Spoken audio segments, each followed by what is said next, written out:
ഈ തത്വങ്ങളെല്ലാം പൂർണ്ണമായി നടപ്പിലാക്കിയാൽ നമ്മുടെ രാജ്യം ഭൂമിയിലെ ഒരു സ്വർഗമാകും എന്ന് നിർദ്ദേശക തത്വങ്ങളെ വിശേഷിപ്പിച്ചത് MC ചാംഗ്ലയാണ്. നിർദ്ദേശക തത്വങ്ങൾ പഠിച്ചു കഴിയുമ്പോൾ നമ്മുടെയൊക്കെ മനസ്സിൽ വരുന്ന കാര്യവും ഇത് തന്നെയാണ്. LP UP LDC എക്സാമുകൾ വരികയാണ്. അപ്പം ഈ ഒരു എക്സാമുകളിൽ നമ്മുടെ കോൺസ്റ്റിറ്റ്യൂഷനുമായി ബന്ധപ്പെട്ട് ഏറ്റവും പ്രധാനപ്പെട്ട ടോപ്പിക്കുകളിൽ ഒന്നാണ് directive principles of state policy അല്ലെങ്കിൽ മാർഗനിർദ്ദേശക തത്വങ്ങൾ എന്ന് പറയുന്നത്. അപ്പം ഈ ഒരു നിർദ്ദേശക തത്വങ്ങളുമായി ബന്ധപ്പെട്ട് നമുക്ക് പഠിക്കേണ്ട പ്രധാനപ്പെട്ട കാര്യങ്ങളും അതുപോലെ തന്നെ ഒരുപാട് അനുച്ഛേദങ്ങളുണ്ട്. അതിൽ പ്രധാനപ്പെട്ട അനുച്ഛേദങ്ങൾ ചെറുതായിട്ടൊന്ന് കണക്ട് ചെയ്തിട്ട് ഓർത്ത് വെക്കാനുള്ള കുറച്ച് പൊടിക്കൈകളുമാണ് നമ്മൾ ഇന്നത്തെ ക്ലാസ്സിൽ പറയാൻ പോകുന്നത്. അപ്പം എന്തിനാണ് directive principles of state policy അല്ലെങ്കിൽ മാർഗനിർദ്ദേശക തത്വങ്ങൾ നമ്മുടെ ഭരണഘടനയിൽ ഉൾപ്പെടുത്തിയിരിക്കുന്നത്?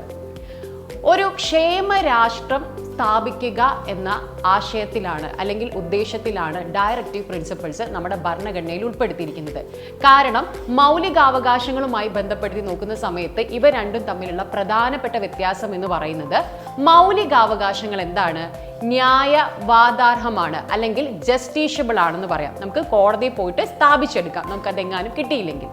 എന്നാൽ നിർദ്ദേശക തത്വങ്ങളുടെ കാര്യമോ അവ നോൺ ജസ്റ്റീഷ്യബിൾ ആണ് അല്ലെങ്കിൽ ന്യായവാദാർഹമല്ല. കിട്ടിയില്ലെങ്കിൽ നമ്മൾ മിണ്ടാതിരിക്കുന്നു, നമുക്ക് കോടതിയിൽ പോയി സ്ഥാപിച്ചെടുക്കാനൊന്നും സാധിക്കില്ല. ഇനി പ്രധാനമായിട്ടും 3 കാര്യങ്ങളാണ് നിർദ്ദേശക തത്വങ്ങളിൽ അടങ്ങിയിരിക്കുന്നത്. ഒരു സമൂഹം എന്ന നിലയിൽ നാം സ്വീകരിക്കേണ്ട ലക്ഷ്യങ്ങളും മാർഗങ്ങളും, രണ്ടാമതായിട്ട് നമ്മുടെ ഗവൺമെന്റ് സ്വീകരിക്കേണ്ട നയങ്ങൾ, പിന്നെ നമ്മുടെ മൗലികാവകാശങ്ങളിൽ ഉൾപ്പെടുത്താൻ പറ്റാതെ പോയ കുറച്ച് അവകാശങ്ങളും നിർദ്ദേശക തത്വങ്ങളിൽ ഉൾപ്പെടുത്തിയിട്ടുണ്ട്. നമുക്കൊക്കെ അഡ്രസ്സ് ഉണ്ട് അല്ലേ? നമ്മൾ സ്ഥലവും നമ്മുടെ വീട്ടുപേരൊക്കെ വെച്ച് പറയുന്ന പോലെ ഭരണഘടനയിൽ നമ്മൾ അത് പാർട്ടും അതുപോലെ തന്നെ ആർട്ടിക്കിൾസും വെച്ചാണ് നമ്മൾ ഈ ഒരു അഡ്രസ്സ് പറയാം. അപ്പൊ നിർദ്ദേശക തത്വങ്ങൾ ഏത് പാർട്ടിലാണ് അല്ലെങ്കിൽ ഏത് ഭാഗത്താണ് നോക്കിക്കഴിഞ്ഞാൽ ഭാഗം 4ലാണ്. ഇനി ഏത് അനുച്ഛേദം മുതൽ ഏത് അനുച്ഛേദം വരെയാണ് നോക്കുകയാണെന്നുണ്ടെങ്കിൽ അനുച്ഛേദം 36 മുതൽ 51 വരെയാണ്. സാധാരണഗതിയിൽ നമുക്കറിയാം അല്ലെ, ഒരുപാട് കാര്യങ്ങൾ നമ്മുടെ ഭരണഘടനയിൽ നമ്മൾ പല രാജ്യങ്ങളിൽ നിന്നും കടമെടുത്തിട്ടുള്ളതാണ്. നിർദ്ദേശക തത്വങ്ങൾ നമ്മൾ എവിടെ നിന്നും കടം കൊണ്ടു എന്ന് ചോദിച്ചാൽ അയർലൻഡിൽ നിന്നാണ്. അപ്പൊ നിർദ്ദേശക തത്വങ്ങൾ നമ്മൾ എവിടെ നിന്നാണ് കടം കൊണ്ടത്? അയർലൻഡിൽ നിന്നാണ്. ഇനി ഏത് കമ്മിറ്റിയുടെ ശുപാർശ പ്രകാരം അല്ലെങ്കിൽ ശുപാർശ പ്രകാരം ഉൾപ്പെടുത്തി എന്ന് ചോദിച്ചു കഴിഞ്ഞാൽ അത് തേജ് ബഹദൂർ സപ്രു കമ്മിറ്റി ശുപാർശ പ്രകാരമാണ് നമ്മുടെ ഭരണഘടനയിൽ നിർദ്ദേശക തത്വങ്ങൾ ഉൾപ്പെടുത്തിയിട്ടുള്ളത്. ഇനി നമുക്ക് പ്രധാനപ്പെട്ട അനുച്ഛേദങ്ങൾ ഒന്ന് നോക്കാം. നമുക്കറിയാം 36 മുതൽ നമുക്ക് എല്ലാം പഠിക്കാനാവില്ല, നമുക്കതൊന്ന് ജസ്റ്റ് മനസ്സിലാക്കി വെക്കാം 36 മുതൽ 51 വരെ. പക്ഷെ PSC ചോദിക്കുന്ന പ്രധാനപ്പെട്ട അനുച്ഛേദങ്ങൾ നമ്മൾ എന്ത് ചെയ്യണം? ചെറുതായിട്ടൊന്ന് കണക്ട് ചെയ്ത് വെക്കണം. അപ്പൊ പ്രധാനപ്പെട്ട അനുച്ഛേദമാണ് 39 ക്ലോസ് D എന്ന് പറയുന്നത്. സ്മോൾ ലെറ്റർ D ആണ്, ശ്രദ്ധിക്കാം. എന്താണ് 39 ക്ലോസ് D? ഇക്കഴിഞ്ഞ ഒരുപാട് എക്സാമുകളിൽ PSC ചോദിച്ചിട്ടുള്ള ഒരു ആർട്ടിക്കിൾ ആണ്. സ്ത്രീക്കും പുരുഷനും തുല്യ ജോലിക്ക് തുല്യ വേതനം എന്നതാണ് അനുച്ഛേദം 39D പറയുന്നത്. അപ്പൊ അത് നമുക്ക് എങ്ങനെ കണക്ട് ചെയ്ത് വെക്കാം? D ആണ് അല്ലെ. അപ്പൊ ഡാക്കും ഡിക്കും 39,000 രൂപ സാലറി, ഇങ്ങനെ നമുക്ക് എന്ത് ചെയ്യാം? അത് ആലോചിക്കാം. അപ്പൊ 39D എന്താണ്? വേതനവുമായിട്ട് ബന്ധപ്പെട്ടാണ്. അപ്പൊ ഡാക്കും ഡിക്കും, സ്ത്രീക്കും പുരുഷനും തുല്യ ജോലിക്ക് തുല്യ വേതനം.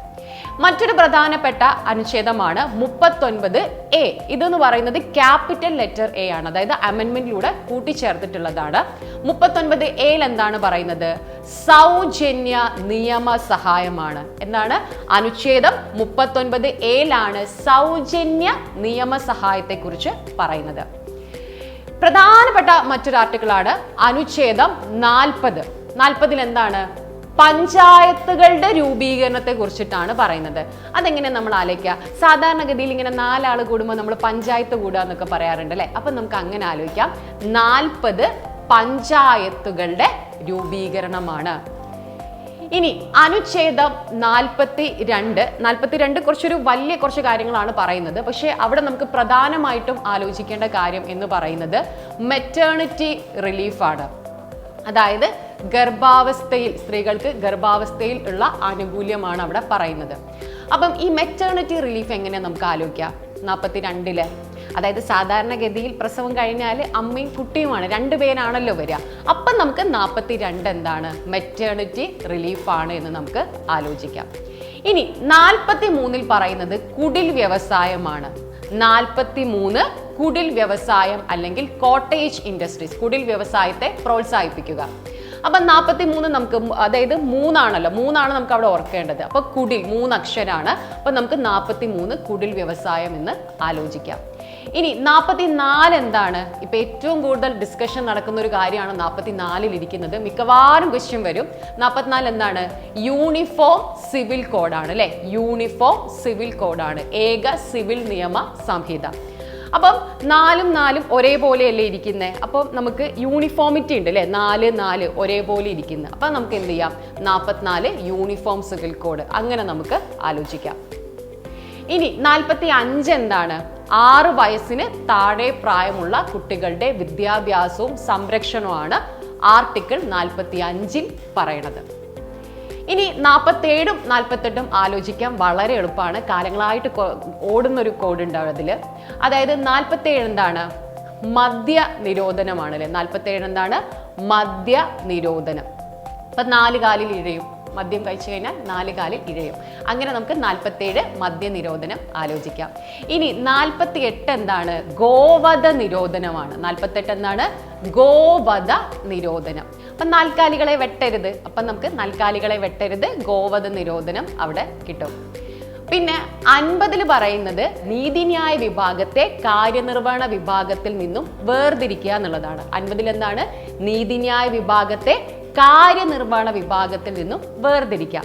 അപ്പം 50-ലാണല്ലോ, അതായത് 50-ലാണല്ലോ പറയുന്നത്. അപ്പൊ നമുക്ക് 50-50 ആക്കാം, പകുതിയാക്കാം, വേർതിരിക്കുക എന്നുള്ള അർത്ഥത്തിൽ നമുക്ക് 50-ലാണ് നീതിന്യായ വിഭാഗത്തെ കാര്യനിർവഹണ വിഭാഗത്തിൽ നിന്നും വേർതിരിക്കുക എന്ന് വരുന്നത് ആലോചിക്കാം.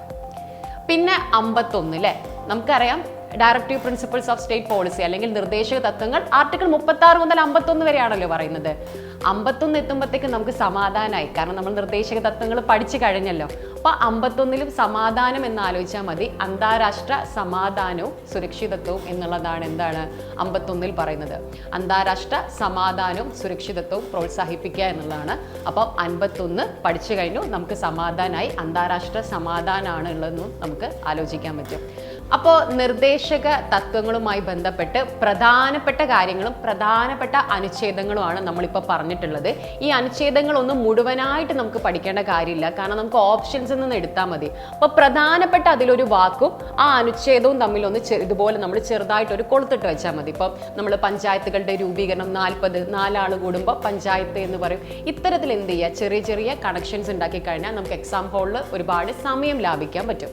അപ്പോൾ ഡയറക്റ്റീവ് പ്രിൻസിപ്പിൾസ് നമ്മൾ മുഴുവൻ പറഞ്ഞോ എന്ന് ചോദിച്ചു കഴിഞ്ഞാൽ മുഴുവൻ പറഞ്ഞില്ല. നമ്മളിപ്പോൾ ചെയ്തിട്ടുള്ളത് ഒരു എക്സാം പോയിന്റ് ഓഫ് വ്യൂവിൽ ഏറ്റവും പ്രധാനപ്പെട്ട കാര്യങ്ങൾ പറയുകയാണ് നമ്മൾ ചെയ്തിട്ടുള്ളത്.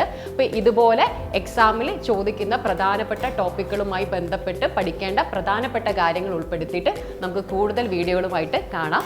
നിങ്ങളുടെ അഭിപ്രായങ്ങൾ അറിയിക്കുക. Thank you.